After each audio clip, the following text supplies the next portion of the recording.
मेरी काशी अब आरोग्य की राजधानी। ভারতের হিন্দু পুনরুত্থানবাদী রাষ্ট্রীয় স্বয়ংসেবক সংঘ বা আরএসএস এর প্রচারক থাকাকালীন বিয়ে করার কোনো নিয়ম নেই।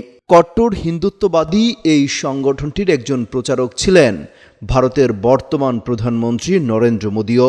তার মতো আরও বহু রাজনীতিবিদ এই সংগঠনটির প্রচারক ছিলেন। তবে এদের অনেকেই পরবর্তীতে সংসার জীবন বেছে নিয়েছিলেন। और आज ईमानदारी से उसका उपयोग हुआ होता तो मेरे मुसलमान नौजवान। সবশেষ এই তালিকায় নাম লেখালেন ভারতের পশ্চিমবঙ্গ বিজেপির সাবেক সভাপতি ও দলটির পরিচিত মুখ দিলীপ ঘোষ।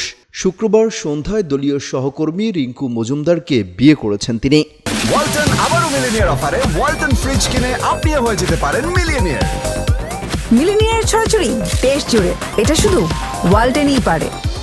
আর এর পরপরই প্রশ্ন উঠেছে হিন্দুত্ববাদী আরএসএস প্রচারকদের বিয়ের নিয়ম না থাকার পরেও কেন বিয়ে করেন তারা। এই ব্যাপারে বিস্তারিত একটি প্রতিবেদন করেছে বিবিসি বাংলা। আরএসএস এর নিয়ম অনুযায়ী একজন প্রচারককে সম্পূর্ণ সময়টাই সংগঠনের কাজে দিতে হয়। পরিবার প্রতিপালনের জন্য যদি সময় বের করতে হয় তাহলে সংগঠনকে পুরো সময় দেওয়া সম্ভব নয় বলেই প্রচারকদের বিয়ে করার নিয়ম নেই।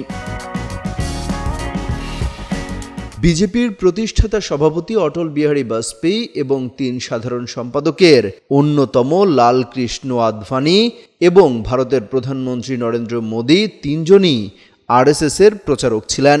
বাজপেয়ী এবং মোদী বিয়ে করেননি, যদিও জানা যায় অবসরপ্রাপ্ত স্কুল শিক্ষিকা যশোদাবেনের সঙ্গে নরেন্দ্র মোদীর বিয়ে হয় 17 বছর বয়সে।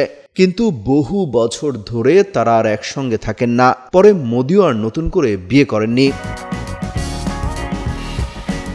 তবে লাল কৃষ্ণ আদভানি সংসার জীবনে প্রবেশ করেছিলেন, কিন্তু তার আগেই তিনি প্রচারকের জীবন থেকে নিজেকে সরিয়ে নিয়েছিলেন।